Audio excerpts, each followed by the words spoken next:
You guys ready?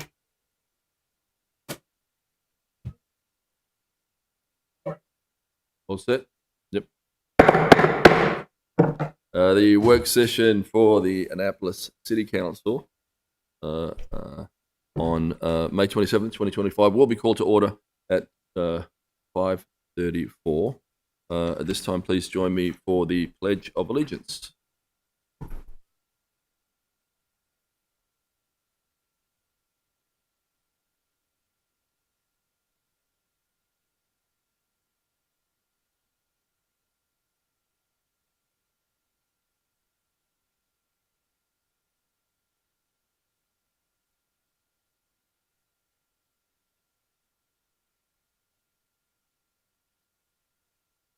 Okay, Mr. City Attorney, please present the item on the agenda. Yes, sir. The first item, only item on the agenda today is ID 10825, Recreation and Parks, managing assets to maximize public benefit. Presenters, Recreation Department staff. Hello, how you all doing? Good? Thank you. Welcome. I'll let you roll with it. All right. Good afternoon. For the record, I'm Rosalind Johnson. I'm the Director of Recreation and Parks for the City of Annapolis. I am Haley Stern. I am the Marketing Coordinator for Annapolis Rec and Parks. Lakeisha Simmons, Recreation Division Chief, City of Annapolis. Rodney Dillard, Recreation and Parks Division Chief. So thank you for your time today and allowing us to do a work session. We wanted to kind of share what we've been working on for the last slightly over 2 years since I've been here. So it's been a lot of work in a short period of time. We want to clarify some misconceptions as well. So I'll start off with our philosophy for Recreation and Parks. So we're dedicated to creating a welcoming space for youth and families to explore new activities, build skills, and discover their interests. Our programs are designed to spark curiosity and confidence. And once a passion is found, we proudly support continued growth through opportunities both within our center and in the broader community. So in other words, our job as Recreation and Parks professionals is to expose youth and adults to as many opportunities as possible to see what they like and what they don't like. Once they determine, hey, I really like this, then we encourage them to carry on that and interest somewhere else with someone who are the experts. So with that being said, there were questions about our football program we wanted to start. And we wanted to start a developmental league football program. So with Anne Arundel County Recreation and Parks, there are two leagues. There's an A League, which is a highly competitive league, and a C League, which is not competitive, it's more developmental. Our request was to start a C League, developmental league, where we work on skills, we work on starting a season, finishing a season, winning, how to be a good loser, because it's not a competitive league. And then when youth become much better, then they say, hey, I want to become more competitive. And they would go to a team such as the All-Stars. So we would essentially be a feeder for the All-Stars. So we're not in competition with them. We're not getting their same children. These are youth who are just starting football for the first time, want to see if they're interested. And then if they are, then they carry on that passion after they finish the season with us with the All-Stars. So we're the C League, All-Stars would be the A League, no competition. And we're like that for many of our sports. Tumbling, we have Intro to Tumbling. You're certainly not going to be a Dominique Dawes or Simone Biles coming with us for our tumbling or gymnastics programs. You take the tumbling class with us and say, I really like this. I like doing handstands. I like doing flips. I like doing forward rolls. And then you go and have that creativity and that interest nurtured with someone else. So that being said, we want to talk about our city fields. So we looked at all fields that are within the city limits. So there's the Boys and Girls Club, which is artificial turf. There are lights on the field. You can play all sports. That's owned by Anne Arundel County Recreation and Parks. It's maintained by Anne Arundel County Recreation and Parks. And because the field is lit, the hours of operation are 8 a.m. until. Griscom Fields 1 and 2 at Truxton Park, softball, baseball, kickball, 50 to 70-foot diamonds. It's owned by our Department of Recreation and Parks. It's also maintained by us as well. That field is lit, so it's 8 a.m. until. Collison Field at Truxton, same sports, owned by us, maintained by us, and then it's lit, so it's 8 a.m. until. Weens Whalen, which has been closed 12 years, is football, field hockey, soccer, and lacrosse.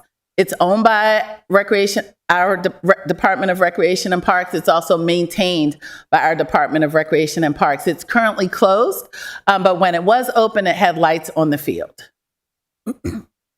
Panther Stadium field, which is also at Bates, football field, hockey, soccer, lacrosse, owned by Anne Arundel County Public Schools, maintained by Department of Recreation and Parks. And we can share the slides with you all, as well as because it's not lit, the hours of operation are 8 a.m. to 8 p.m. Same with Panther Track. It is track and field. It is owned by Anne Arundel County Public School System. We maintain it, and then the hours of operation are 8 a.m. to 8 p.m. Bates Athletic Complex, the upper aux field, there are lights on that field. It is football, field hockey, soccer, and lacrosse, owned by Anne Arundel County Public Schools, maintained by the Department of Rec and Parks. Because they're lights, it's 8 a.m. until. Bates Athletic Complex, the lower aux field, football, field hockey, soccer, and lacrosse, owned by Anne Arundel County Rec and Parks, Anne Arundel County Public Schools, and maintained by us. And there are no lights, so it's 8 a.m. to 8 p.m. And 8 p.m. is during the season we're in now, during spring, because it gets dark around 8 p.m. Of course, in the fall, it would be, our programs would stop before it gets dark. I do want to talk a little bit, too, about lights. We were asked to put temporary lights on that field, and temporary lights are not something that we would deem safe.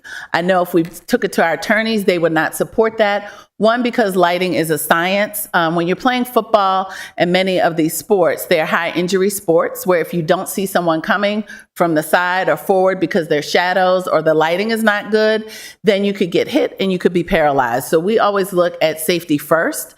So we don't want anyone putting their headlights on or putting construction lights up. You have to have a certain height for the lights. I believe it's 30 feet for the lights. So it's not something you could just put out there temporarily. So that's why we said no to the lights. We don't just say no, we explain why it's a no. And we did explain our concern about safety. And if you don't have lights that are appropriately placed out there, then it would be a major safety concern. Of course, we don't want anyone to be injured because of something that we were negligent in doing. Annapolis Sports Complex, this is Germantown. Field 1 is essentially a linear field. Anne Arundel County Public Schools owns it. We maintain it. No lights, so it's 8 a.m. to 8 p.m. Same for Annapolis Sports Complex. The Field 2 over there, football field, soccer, field hockey, and lacrosse. Field 4 over there is football, field hockey, soccer, and lacrosse. You might be wondering what happened to Field 3. That's a small practice area. We numbered it that way, so we kept it consistent. There's a 3 and a 5, which are small practice areas, not large enough to play a sport. So the fields we're going to focus on are Bates Athletic Complex, Annapolis Sports Complex, which is known as Germantown, Griscom Fields at Truxton Park, and Collison Field at Truxton Park. All of them are maintained by us, but not all owned by us. And if we look at the total number of hours that we've permitted for this spring, it's 1,506 hours of play. So from March 3rd to June 12th, which is March, April, May, roughly 3.5 months, that's 62.75 days of continuous play time. So 62 24-hour periods of time. So that tells you how much the fields are played on continuously. So the total, so at Bates Athletic Complex, the renovations were done by Anne Arundel County Public Schools, not by the department, but they were spearheaded by our very own Mayor Buckley, who advocated to the elected officials to input some state funding to this project. So the state donated $1 million to the school system to do the renovations. So the total complex was completed in August of 2023. The field was completed for use in spring of 2023. The renovation cost roughly $1 million. It includes the irrigation system that was put into the main field. Field use was fall? Well, we had permits spring. After the renovation. Mike, put your mic on, please.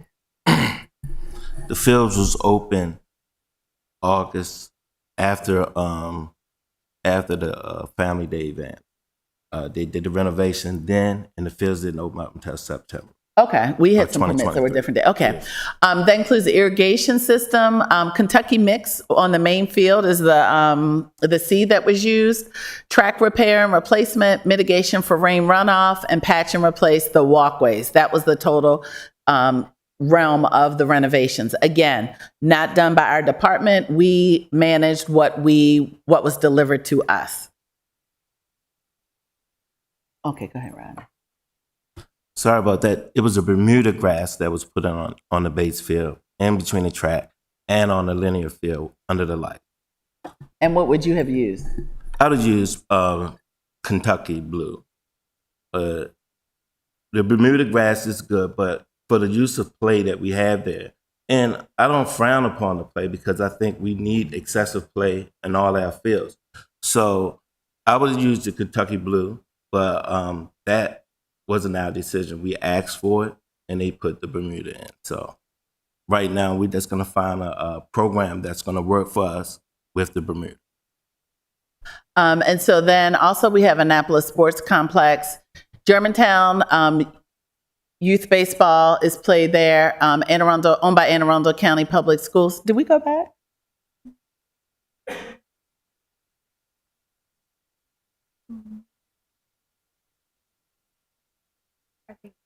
Where are the hours?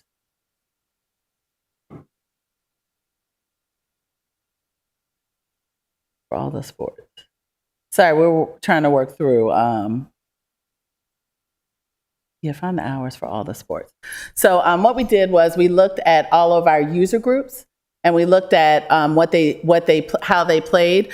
But before we do that, we'll talk about the sports symposium that we held. So we held a sports symposium because there was a lot of feedback about our sports, how we permit our fields, and all those sorts of things. So we listened to everyone. There were some very tough meetings that were had, and we have the outcome of the sports symposium. So the outcome of the sports symposium was that we adopted Anne Arundel County Recreation and Parks permitting process. We said, why reinvent the wheel? Many people in the sports symposium referred to Anne Arundel County Recreation and Parks way of permitting the fields. So we adopted their way because we didn't want people to have to submit double paperwork. We didn't want it to be confusing, and Annapolis does it one way, Anne Arundel County does it another. So what does that mean? The hours of use are determined by the number of active players on their roster. So each team, each organization has to submit all of their rosters. They submit it to Anne Arundel County Recreation and Parks, and we have access to their system so they don't have to duplicate that information. Priority is given for City of Annapolis players. 75% of the team needs to be City of Annapolis residents in order for you to get that priority. Of course, in Anne Arundel County residents have priority, and it's just Anne Arundel County. We made it more specific to City of Annapolis residents. There's a priority for in-season sports. Same paperwork that's required for us is required for them. We will only honor outstanding time not given by Anne Arundel County Recreation and Parks. So for example, if it says, if you submit your rosters and they say, okay, based on the number of youth you have playing, you get 10 hours a week of playing time on the fields. And let's say they give them 8 hours, we would give them priority for the remaining 2 hours so that they have the total 10 hours. So we're working with Anne Arundel County, so they can't get 10 hours with Anne Arundel County and 10 hours with us and double their time. So that's one of the pieces that came out of it. And then if you're not an affiliate of Anne Arundel County Recreation and Parks, so in other words, you did not submit all your paperwork and your rosters to them, you just wanted to come with us, that's fine too. We would look over your paperwork and we would follow those same rules. As part of the sports symposium as well, people wanted to have online permit requests. In the past, you would email Andrew Patterson.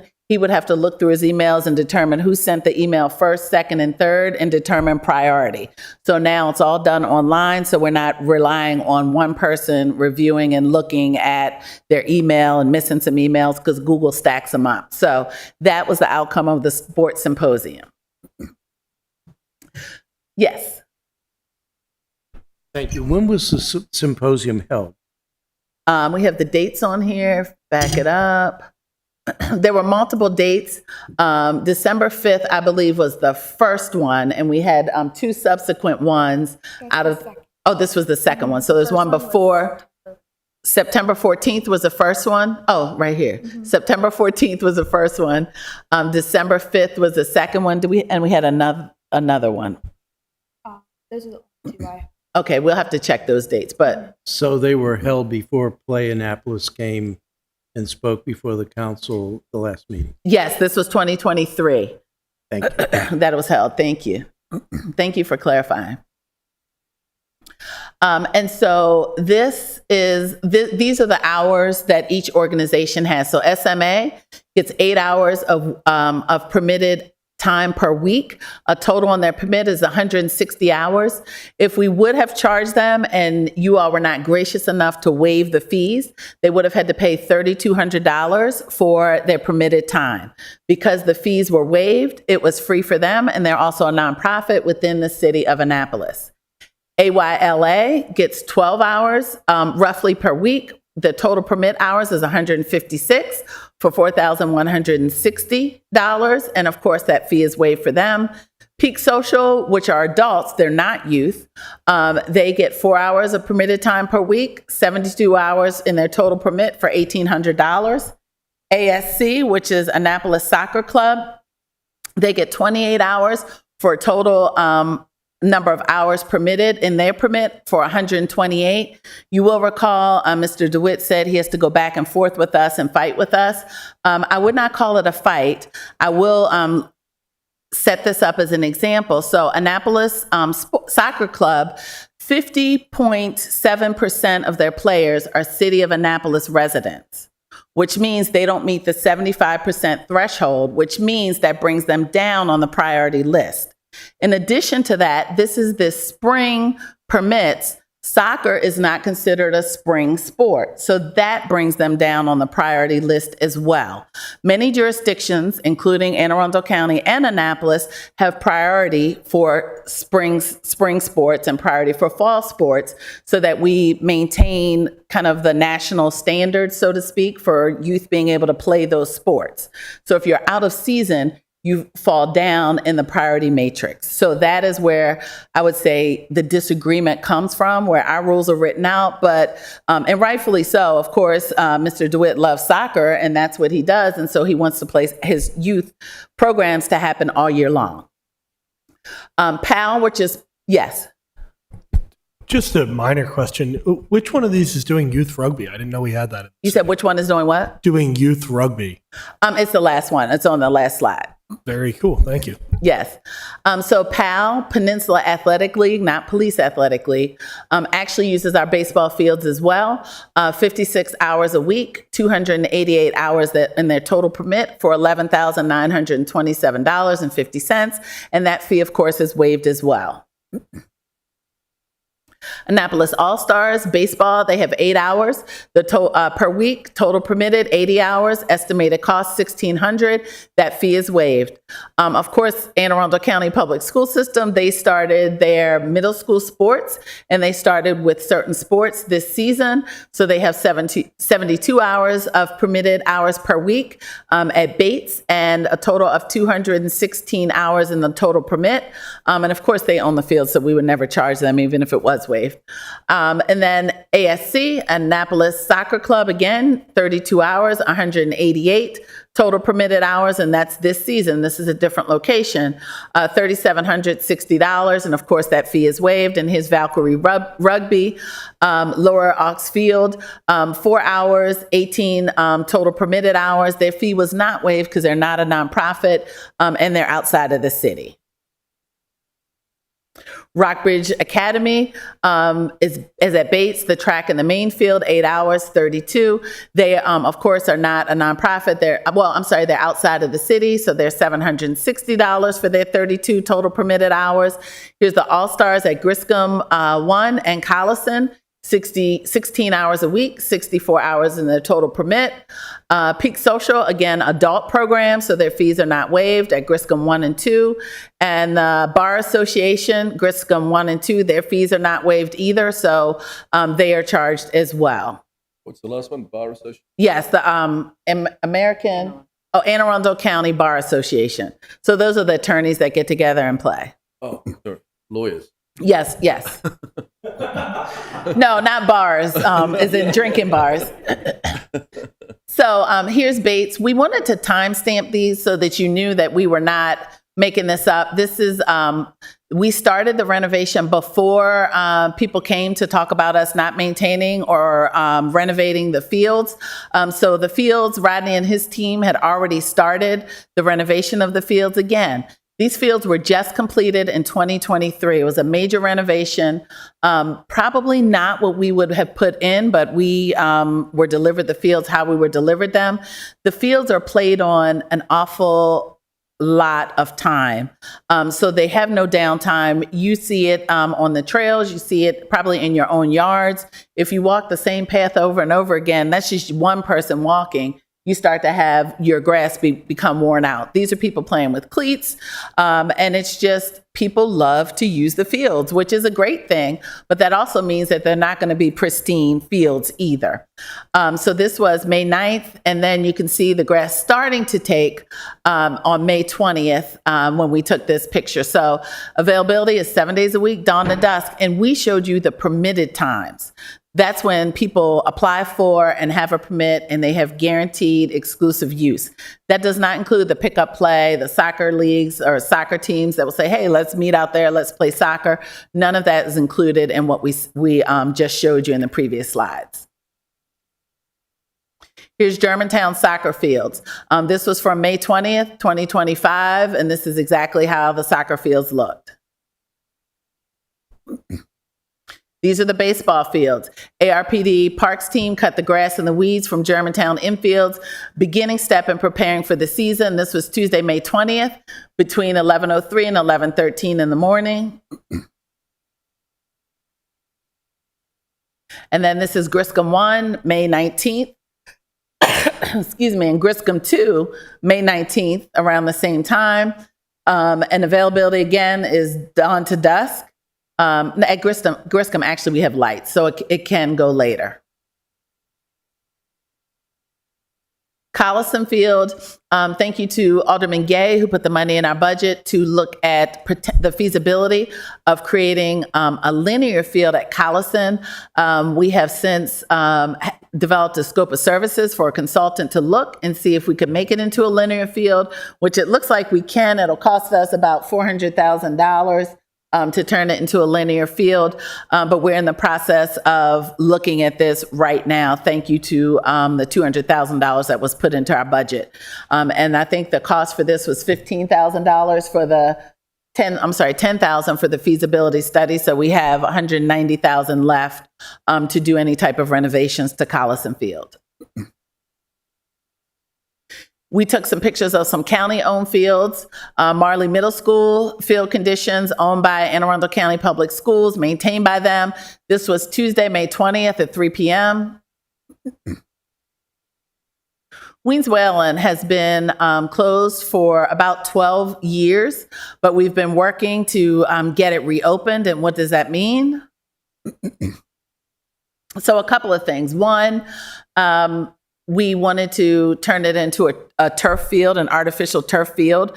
I think you all have seen the reason why we should have artificial turf fields. You could play on an artificial turf field 24/7 and you still have 10 years of use on that turf field, the artificial turf field. But also, we wanted to look at something that was a little bit more environmentally friendly. So we talked about the Brock infill, and we've been in front of you all before about the Brock infill, that it's organic, it's actually cut up trees. So you don't have the crumb rubber, the temperature's lower, it's more healthier for the environment. You don't have to worry about runoff and where that rubber goes. So we've been looking at that, and we've gotten some approval from the comptroller to be able to utilize it. She's not a huge supporter of artificial turf fields, one, for the environmental hazards with crumb rubber, but two, because the temperatures are traditionally higher than regular grass fields. Brock infill, there are some instances where the temperature has actually been lower than your grass fields. So this is what we've been looking at. We've also been working with Public Works to complete the environmental study because there are some environmental hazards at Weems Whalen, so we will have to cap it off. So that's going to play a role into the redevelopment of it. Then the question is, well, who's maintaining these fields and how much experience do they have? Our two main field people are Rafael De Jesus, who is Ray. He has 29 years of service maintaining fields and working in parks. Delano, his name is spelled Donalo, but his name is Delano. And Delano has 27 years. He's really our field liner and our major parks guy, along with John, 25 years, James, 11 years, Pat, 28 years, and Rodney, 13 years, working directly in recreation and parks. Many of our guys have been trained. They've taken trainings with the Orioles and the Bay Sox. I'll let Rodney talk about the training. The guys have trained at the private school at Loyola probably about 6 years ago. They did training with the robot company. They just came out probably like a month ago and did a full training with the whole staff. Our fields, we keep the fields as best as we possibly can. I mean, the fields look great. What we have. If we can get money to renovate the fields over in Germantown and redo the fields over there to grade them out, then they will be real football fields or real soccer fields. But they just fields. And if you don't grade them correctly and you don't do the right construction to them, they will never be actually ball playing fields. They just fields. But we turned them into fields to be able to play little league, small youth sports. The Bates Field, they used a landscaping company to do the renovation, not a sports company. If it would left up to us, we'd have hired one of the sports companies to come in, a football field company or sports company. They use Child's Landscaping, which I used to work for, and I think is a good landscaping company, but it should have been a sports company to come in and do those renovations, which we didn't get done. And the guys, they've been taking care of the fields since, I don't know, ever since I've been here. And we never had a complaint about the fields until 2020, 2021, due to the change of permits. We start changing permits and start permitting out equally across the board. When you permit out equally across the board, groups don't get what they want. And so that's when it started to be an issue with recreation and parks. I know several people on the council never had to worry about field permitting fields or somebody challenging a field. I know Shelley been here for the longest time. Ross, you've been here for the longest time. When have you ever been challenged about a field? Not until the permit started. Once we started permitting across the board, then we get challenged about the field. But never until then. And I know you two been on here since I've been here, and we never been challenged about the field. But all the high schools have the same quality, right? So I went to Annapolis Middle, I went to Powell, and that's not high school.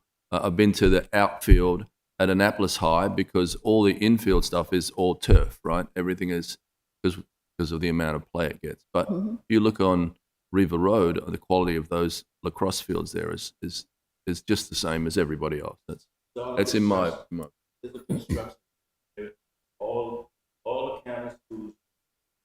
So if we want to do anything as a sport wise to Germantown, we have to renovate the whole thing and bring in a sports contractor to recrown those fields and make them out of actually athletic fields. But until that happens, the only thing we can do is aerate, seed, fertilize, and cut the grass. That's all we can do. And so we'd like to invite you all on a field tour if you're so inclined. We'd be happy to show you the actual fields. We took pictures because we know everyone's time is valuable and you can't always get out and look at everything. But we also would be happy to take you all on a tour. Just some other things we've done. Our team has started blazing trails through Gateway Park. So we've brush hogged and cleared trails to start at Gateway Park. You had a question, Alderman? Yeah, just excuse me, just on the field, a couple questions related to that. Do you want us to do it now or? I think, yeah, just So on the field, so I was told that Annapolis High School has made some kind of approval with their rec and parks to use portable lights. Are you familiar with that? Or No. Okay, so I don't know. I'm not even sure which field they're being requested on, but is that something that could be looked at? It could be, again, this was someone who came to us and said, can we put up temporary lights? And we told them it's a whole science to it. If they want to contract with a company to put up those lights, absolutely. What I suggested right now with people complaining about the use on the field, you're talking about people utilizing the field that they're already complaining about for many more hours. So that would be something that would have to be weighed. But we could look at that, Bob. Yeah, I mean, I'm if it's just curious some if it's professional possible. system that they've used there, we would definitely look at that. I think all those ideas are on the table. You know, this is an information session for the council here, so that we can again have a round table with the community again, and we all want to solve the problems. We all want to get to the same place. My last question is just has to do Weems Whalen. You said you got an estimate for artificial turf field, right? Does that include the cost to kind of excavate and dispose of any of the material? No, that does not include the cost of capping it off. Is that what you're referring to? If we have to cap it or Would it get rid of the... So it would be capped and built on top of the existing field? Yes, and that would... Yes and no, right? So my understanding, and correct me if your understanding is different from this, is that the what's in the CIP related to that, how you go about the remediation depends upon the use to which you're going to put it afterward, and the artificial turf field itself and its sublayers and all of that end up being part of that overall plan. So you do have some base remediation, and the plan and what's in the CIP is both the remediation and the turf field. So what's in the CIP is just for the turf field. Originally, so we did two separate pieces. So we have the environmental study. It's spread across two CIP but the CIP budget overall addresses both pieces. Not to my knowledge, the CIP addressed the environmental study because it was a Weems Whalen piece, and then it turned into a spa road. So they looked at the larger parcel with the spa road, and that's the environmental piece. What we looked at was the artificial turf field, and City Manager Buckley is correct because the capping, the artificial turf field can replace some of the capping that's needed, but they didn't look at the field yet to say, okay, you're going to do artificial turf. In this area, you need 6 inches, so the field will offset that 6 inches that you need. In this other area, you need 8 inches because it's different environmental hazards in different parts of the field. Well, what I'm getting at is, I think it'd be good to see two comparable estimates, one for artificial, one for natural, because my fear is that with artificial, and I've seen those get installed before, you have to do a significant amount of excavation to put those in. And so that may require more expensive disposal of contaminated soil as opposed to doing natural turf, which I'm assuming may not need to go down as far. You could put a cap and build that on top at potentially a lower price. That's what I'm kind of want to bring up for consideration. Yeah, so it's been our experience that the artificial turf is less expensive because of the cost for hauling off environmentally hazardous soil and then having a place where you can deposit it. So that's where the huge amount of cost comes in, but it depends on how much we have to get rid of. So if we can cap it, that would be the best solution for us and the least expensive. So if we do artificial turf, it provides that safety and security. If we do the grass, then we do have to excavate, and we usually can't build up because it's soil build up on there. But do we actually have two estimates we can look at? We do not. We don't have one estimate yet. We can get one. Yeah. Okay. Yeah.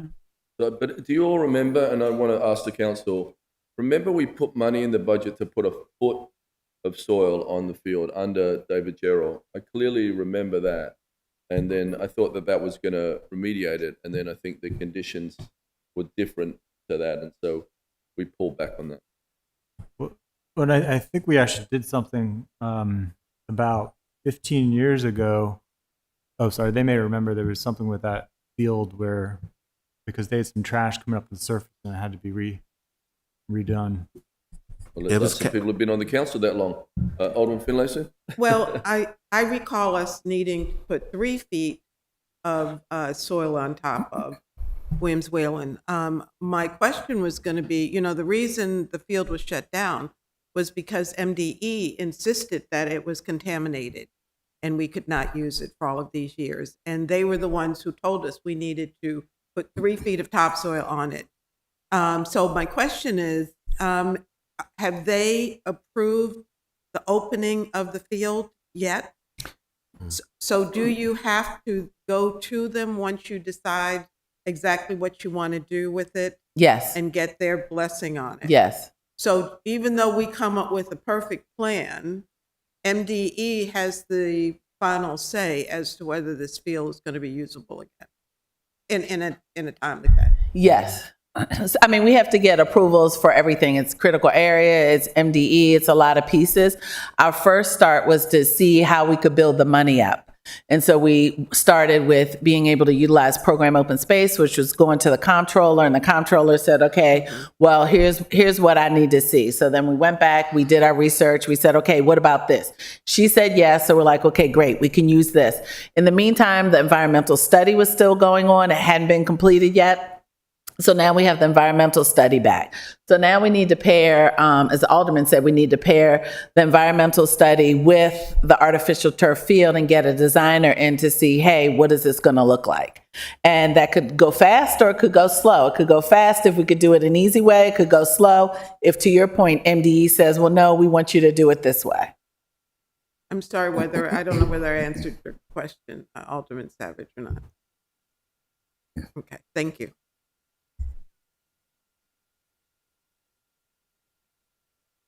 The Callahan Courts, so we completely renovated, of course, working with Public Works, renovated the Callahan Courts.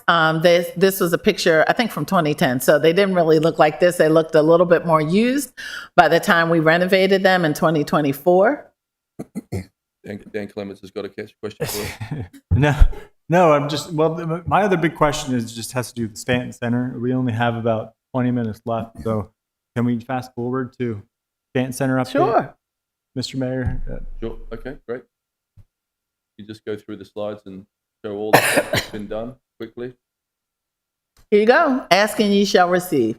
So Stanton Community Center, there was a building assessment building assessment done in 2021. Thank you, Alderman, for asking for it because that was our first time seeing it. It was completed by Donovan Harold.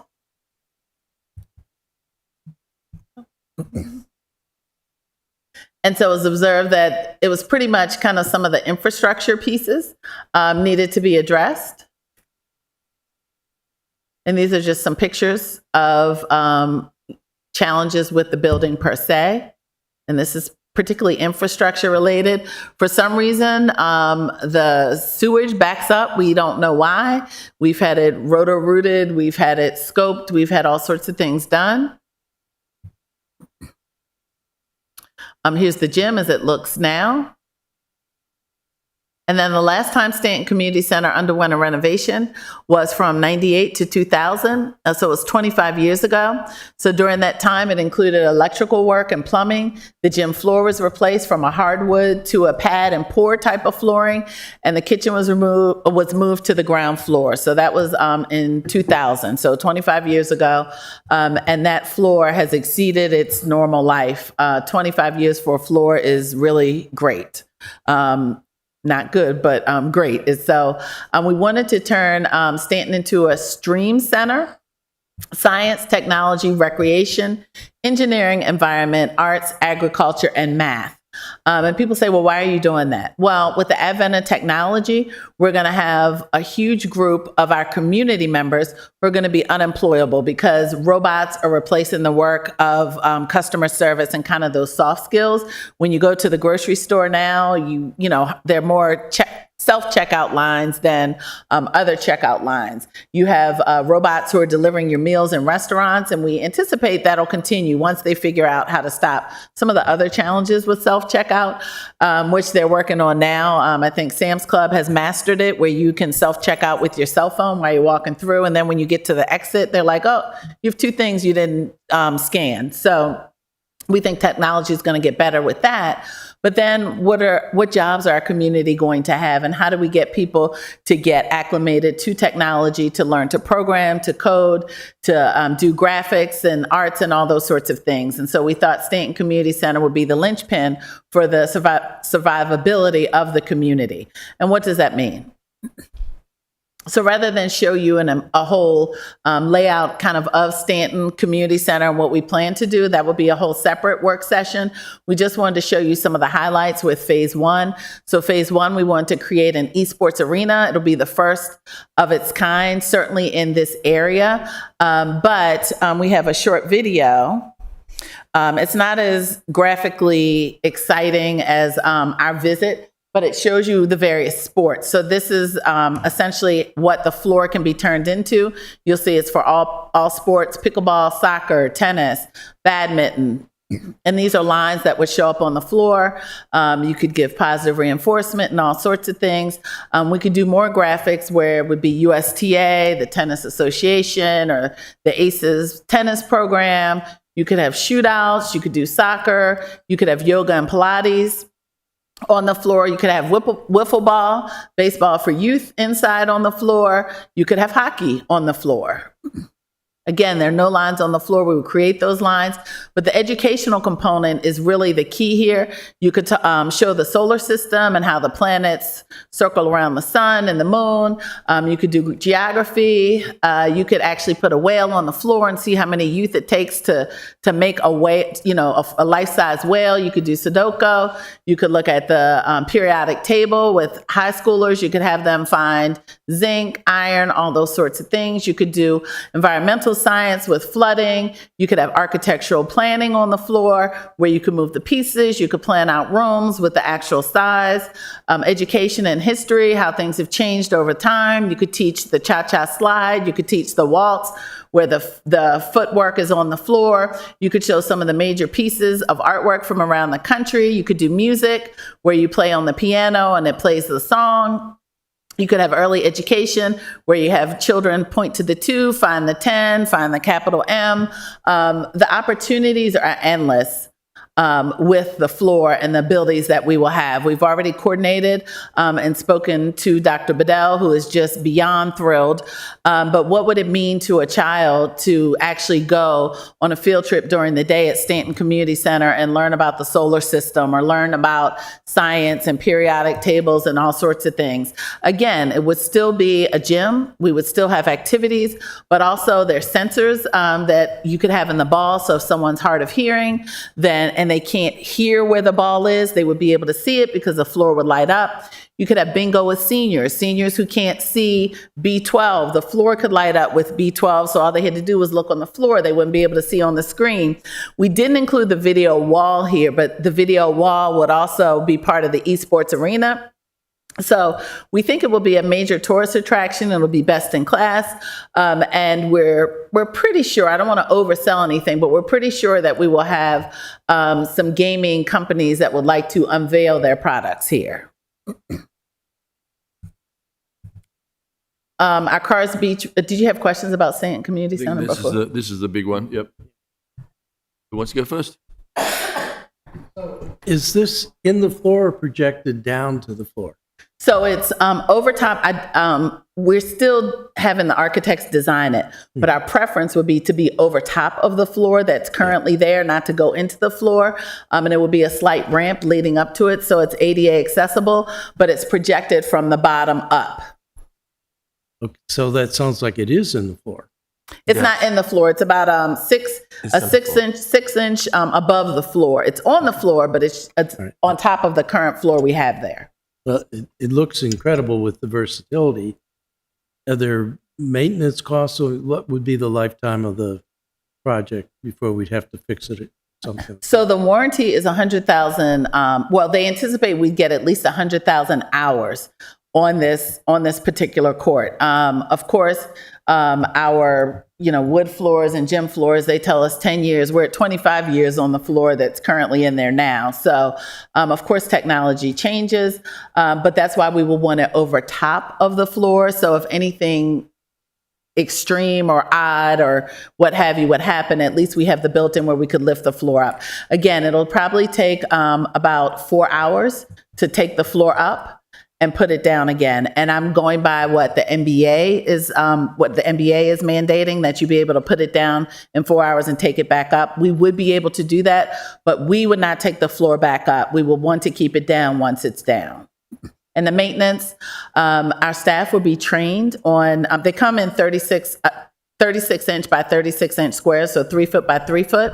We could pull the glass pieces up if one were to crack, if it was hit at a certain angle, and then we would be able to replace it. Underneath, they're LED screens, and so we would have additional screens and additional glass where we could replace it. All of our park staff, as well as Julian, would be trained on how to replace it, but it's minimal. At the NBA, they have to be able to replace it in 4 minutes. We're good with 4 days. So, we don't have that same, we're not holding up a game or anything along those lines. I don't know the difference between the two. So we couldn't replace it. You absolutely could. You could show video on it. I'm sure, the state of the city addressed what happened here, but you could have video. It can all be designed using graphic software that they have. So it's currently not 3D like the movies yet, but the possibilities are endless. We went to look at it, to see it firsthand, to kick it, touch it, feel it. Chucky, Harold Lloyd went with us. He's like, I'm taking my tennis shoes. I have to make sure, it's good for basketball. He didn't even have to put his tennis shoes on. The grip was there. Everything was there. You you clean it with a regular mop and just some cleaning solution. So it's low maintenance, so to speak. Roz, can you? And the esports wall, and I think you should talk about esports and what that is doing. And the other thing you had talked about, some of the accessibility features for the floor for someone who has like visual impairments and things like that can help. Absolutely. So, as I mentioned, for like basketball, if you're playing basketball, you're hard of hearing, you can't hear where the basketball is. There are basketballs that have sensors. This would come equipped with it, so you can actually see where the basketball is. The floor could light up. You could have stars. You could have what have you. If you have seniors and you're playing bingo, for example, they can't see the little B12 on the little screen, but you could have it show up on the floor where B12, and all they have to do is look down on the floor. Of course, we'd be able to do wheelchair rugby or wheelchair basketball on this floor. We would be able to have track and field. You could roller skate. You could do all sorts of things on this floor. We could still have events. You could still have tables and chairs. So none of that would change. The demand, I think, would change, and we'd have a tremendous amount of demand that we'd have to manage. But yes, and the esports. So this floor would come. We've set it up so that we actually have a 30-foot LED wall, so a video wall. And people might say, "Why are you doing esports?" Hey, I'm not a huge video game person, but it's here. It's not going anywhere. And it's another avenue for a trade or another avenue to college. Monumental Sports, the Wizards and the Mystics, they have an esports team. University of Maryland has an esports team. I went to LSU. They have an esports video gaming room in their gym. So it is here to stay. It's not going anywhere. Youth who are 15 years old can win $600,000 playing video games. And this is for people who just aren't aware of it and it's new to you. So I'm just assuming your baseline was like mine was. But they are winning these types of purses and pots. The video gaming arenas sell out in 5 minutes. They sell out 60,000 seat stadiums. Playing video games is big, but watching people playing video games is even bigger. It's I don't question it. Again, our job in Recreation and Parks is to expose youth and have them determine their interests. But it's another avenue for youth to be able to get to college and, just start coding or programming. So it is a thing of the future, and it's just another hook that we can use to redirect negative behaviors into positive ones. Alderman Savage. Thank you, Mr. Mayor. Sorry. All right. So you said staff will be trained. Is there a cost to that? Is that already in your training budget? So the training for our staff comes with the purchase of the court. The company would train them on how to maintain it and how to manage it. So there would be no additional cost for that. That's good. And what is the total cost of the floor? So the total cost of the floor would be 2.1, 2.3, 2.4, including the video wall. We've gotten it down to 1.9. We've talked with the company. They're extremely excited about our ability to use it in different ways. Right now, it's just used as a floor. So we're looking at roughly 1.9 for video wall and the floor all in. And what's the cost of it if we were to go back with like a wood court or something like that? With a who? Like a wood court, a standard kind of court, but just to compare. That's a good question. I don't know because I haven't scoped it out for a standard wood floor. Does any? No. Oh, we could get that number to you. Okay. And so the warranty, that's 100,000 hours, works out to be 11 or 15 years or so, depending on how much it's used. Mm-hmm. And that's at 100%. When we were there, they used it between 20 and 24% brightness. They took it up to, did they take it up to 80%? I don't even think they took it up to 100%. It was too bright at 100%. So it's 100,000 hours at 100% brightness. So within that period, if one of the panels fails, they'll just come and... It's just that panel. Warranty. It's not the whole floor. Right. Yep. But that'll be covered under warranty, presumably. Yes, we have a certain number of years for the warranty. We haven't gotten into all of those details. I want to say it's 3 years, but I could be wrong on that. Okay. Yes, and we do get an overage of glass panels and LEDs with the original purchase. So we'll have them kind of, in stock, so to speak. That's good. And are there any other jurisdictions in the states that that use them? No, we would be the first Recreation and Parks Department. There are others that are behind us. They're not as far along as we are, which is why we were able to get the discount, because we started talking to them. We're like, hey, we would use it for this. And they're like, oh my gosh, we never thought of that. So in the United States, no. Okay. People have them in their houses, though, I've been told. I don't have any friends who do, but I'm sure maybe some of us might know some people. I don't know. And so for the source of funding is, I have to bring up the capital CIP sheet, but is that, did I hear you mention possible grant funding, or is this all funded through bonds? So Delegate Henson started this with a 1.1 or 1.2 $1 million that she has given to us for Stanton. Originally, when I first got here, we were just going to do windows, doors, and floors at Stanton, and not even nice floors and not even renovating them.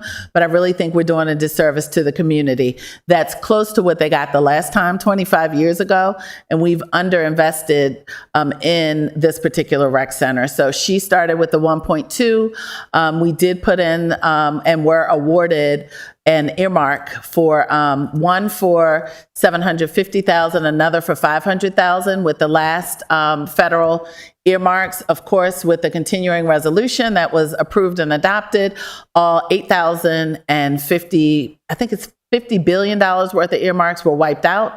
So we won't get that. We do have earmarks in $3 million for Stanton, the interior of Stanton, $3 million for a playground, rooftop playground at Stanton, and $3 million for Cars Elktonia. So whether or not we get those, we don't know. The federal landscape has changed tremendously, so we're not sure if we'll be able to get that. We are looking for grants, but we haven't secured any as of late, aside from the 1.2. So if you get all the money lined up, when could this actually get started, and could that money get used up? Because I know we need to use the state money within a certain period. So what would be the timeline? So we this project has stalled. I've been here 2 years, but the project has stalled for a year. We have a new architect designing now who we believe will be able to knock it out the park. If we can order this floor, I'd say within the next month. It's a 6-month lead time. While we're waiting on the 6-month lead time for it to be fabricated, we could finish the design and do all of the interior work. Whether or not we want to move the kitchen from where it currently is to outside on the front area. The architects are looking at that because the kitchen is kind of tucked in behind the gym. I won't say it's an afterthought, but it's not the best place for a kitchen. We'd want it so that we could have classes and nutritional classes and all sorts of things and use it in a much different way so the community would use it a lot more. So we would do that work during the 6 months. Right now we're looking at being able to have it in by the end of the year, very beginning of next year. Because the installation for this does not take that long. So what about all the other issues at Stanton that need to get addressed still? Like, it's one of the things I asked for is like a list of facility improvements that are still needed. Because I want to make sure that the basics are getting taken care of as well, and presumably they could get done a little quicker than this. So do you have a list that you can send me, and so we can look to see what we want to fund as a council? So that would be a Donovan question. So we have divided this up into 3 phases. So the gym we put as the first phase, and then the building interior as phase 2 or 3, depending. And then the rooftop playground is phase 2 or 3, depending on which one we were able to get funded first. Okay, well, I've been asking for this for 2 weeks. It was in the list of questions that we put to the department to answer. I didn't get answer then. I sent it to the city manager, I think last week, with my list of questions, and I'm not getting all the answers even today. So why? Like, when can I actually get that list? I'm being told it's Donovan. I'm getting the runaround here. So how can I get that information before we have our budget vote next week? So I'm going to look to Roz for some clarification. When Roz referred to that consultant backing out, flaking out, those had some relatively advanced ideas. It's not clear to me whether some of those, I'm assuming that the general thrust is similar. We can share those earlier plans, but you would need to understand that there are some changes to that are likely with a new company. Is that fair? So yeah, I think the challenge with you getting that information is, one, it doesn't exist. So there's no list. We have the facility assessment, which I believe was forwarded to you. So that facility assessment, which quite honestly, I just found out about when you asked about it, was my first time seeing it. Again, we're Recreation and Parks. That's not what we would kind of manage, so to speak. We're managing the operational side of this. We're certainly not engineers. We're not managing the interior, anything. We can share what the challenges are that we've had. So that piece is better addressed with a professional in that line. And so that's Donovan.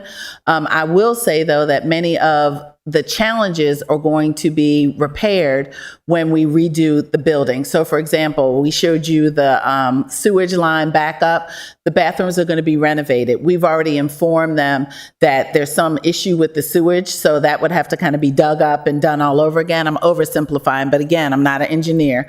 2 years of engineering did not get me as far to be able to explain this. But so some of those things, so there's not like a tick list or a check-off list that we can actually say, hey, these can be addressed, these can't.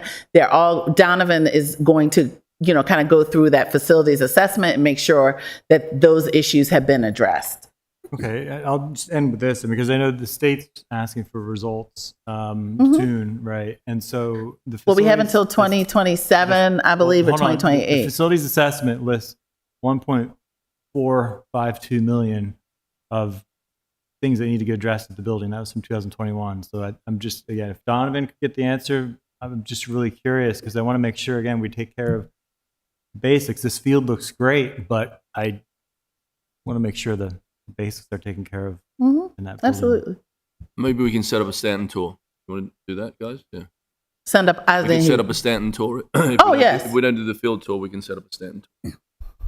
Sorry, is there going to be a hard stop at 22 because we have to reset for the council tonight?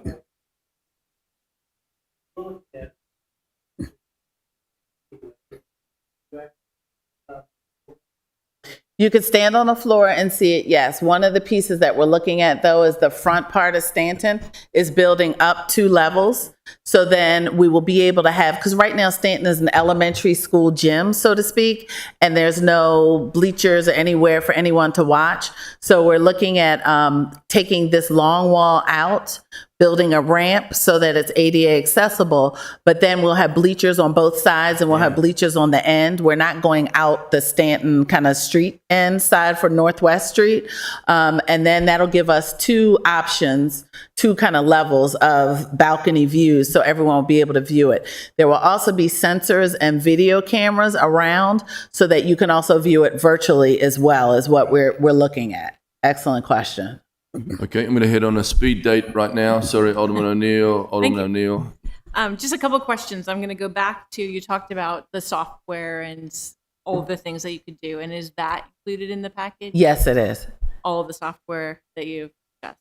Yes, we actually have someone, we just hired someone who's going to be our tech person at Stanton, who's going to be assisting with the arts and all other things. And we are looking to try to get the software so that we can start and get ahead of the game. So we'll be able to roll out educational opportunities for youth and field trips as well. One of the biggest complaints that I get from residents in the Clay Street area is that they just want to play. Mm-hmm.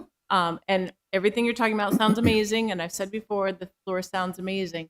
But is it still going to be just an area that kids can play and enjoy? And, you know, I see lots of bells and whistles and I see lots of opportunities coming. And all of a sudden I see the kids of Clay Street getting squeezed out by field trips and sports competitions and e-arena competitions, things like that, where they just want to play basketball. Mm-hmm. So thank you for, I'll wait till you finish, sorry. yeah. So that's something that somebody has over and over again come up to me, different people, and said. So how can we be assured that this amazing wall that nobody else in the country has, that's going to be drawing tourists and whatnot and e-gamers, still is the community center that the people really want and have been promised? Absolutely. That's our same concern too. So when we talked about scheduling, because more people are going to want to have events. So for example, there's a quinceañera, they have 12 hours of a rental on Saturdays. Of course, those types of things will have to stop because everyone's going to want to rent it every weekend. So what we talked about preliminarily, and we'll have to have our policies and procedures and have them ready to be rolled out. And it's going to be trial and error. We'll try it. If it doesn't work, we'll tweak it. We'll come back. We'll figure it out. But initially, what we've been discussing is from 8 to 12 is when you can have your rentals. 8 to 12 on Saturdays and Sundays. So during, in the early morning, then we'll be able to flip the facility and have it open for the public or for the community starting at 1 or 2 on Saturdays and Sundays, depending on what programming we have, because we found that a lot of people aren't up early, especially youth on the weekends to go play or do whatever.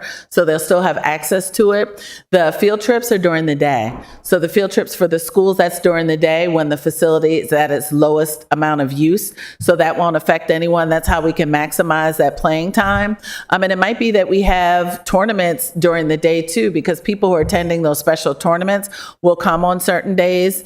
And the seniors will be able to be upstairs in their senior room. So we've kind of looked at the programming so that we will be able to maximize it. And that is our concern. We don't want the Clay Street community to be pushed out because now people from all over are coming in. That certainly would defeat the whole purpose of this facility. So we share those same concerns. And we are working on policies to stop that, to make sure that they will still have access to the center as they currently do, and actually in a more enhanced way, in a different way. Thank you. Absolutely. My last question in regards to that is this. The timeline to me seems iffy at best, to say that it's going to be ready, this floor, by the end of this year. When we've seen other projects, I mean, Robert Eads Park is 4.5 years, 5.5 years in the planning, and it's maybe going to start later this year. And that had a full 30% plan. We haven't seen a 30% plan for this. Can you tell me about why we think this is going to be fast-tracked, how it's going to be fast-tracked to be completed at the end of it? So I'll enter Exhibit 1, which is the skate park. When I got here, we had no plans for the skate park. We're 2 years later, and it's designed. So, I mean, the floor, the lead time is six months. It's not a kind of a construction to put it in.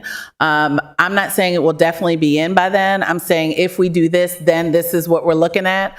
We don't have hard drawings yet. So in order for us to give you an accurate timetable, we need the drawings to be complete. Once we have those drawings complete, then that's what we're looking at. So best case scenario, I've done probably over $1 billion of capital projects in my professional career. Probably over $2 billion if I added it all up. But, you know, you have capital projects that are going to take longer. You have some that haven't started. But I think we have a great kind of eye on procurement as well. During this time, we've done the skate park. We've put out an RFP for Cars Beach, shoreline and coastal restoration in partnership with the Resilience Authority. We've also done a master plan for Cars Elktonia Beach. So I think working through those processes, we do have an architect on board now that we know is capable of handling this. Our prior architect was a great ideas architect, but their main person left, and then everything kind of fell apart. So, and the pickleball lights too. The pickleball lights, they were a long time coming, the mayor can tell you. We had some challenges. We put it out for bid. We got an astronomically high bid for it, and we said, we don't have that much money.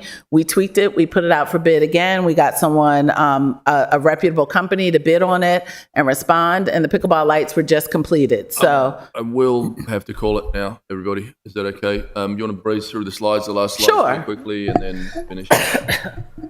And you're going to Okay. supply us with this presentation? yes, we can forward it to you. Thank you. Cars Beach reunion is coming up this June 19th.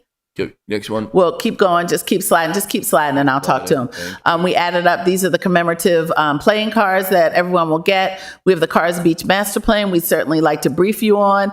Here's the Cars Beach shoreline and coastal renovation. And again, we could brief you on all of these. Our front desk greeters, the new job for the therapeutic recreation specialist. We're going back out for that to re-advertise. Here are superheroes, people with special needs who are greeters at the front desk. They love their job. They're either getting paid or they're volunteering or getting their community service hours. Crafty critters, tiny tumblers, game on for 55 plus. Here are all the new programs that we've created. And then here are the 2 steam rooms that we have that have, thank you to the Cal Ripken Jr. Foundation, Rhythm and Hip Hop, all of our new programs here, Teen Night, Kids Day In, our new events, the Girls Play Initiative, which was a huge success. Here's a snapshot of all the new programs in the past 12 months. And I'd like to end by saying, our online registration link. Our link clicks are up 150% and 300% on Insta. Here are the comments from our customers. But really, the reason why we've been able to do all of this is because of the amazing staff that we have here in the city of Annapolis. They are, bar none, the best team I've ever worked with, and that's it for us. Thank you so much, everybody. Sorry, we're going to call it. Julian's going to kill me. All right. Is there anything else really quickly for good order? We can do this on the council meeting. So let's adjourn the session, and thank you so much, everybody, for the presentation. Thank you. We need more time.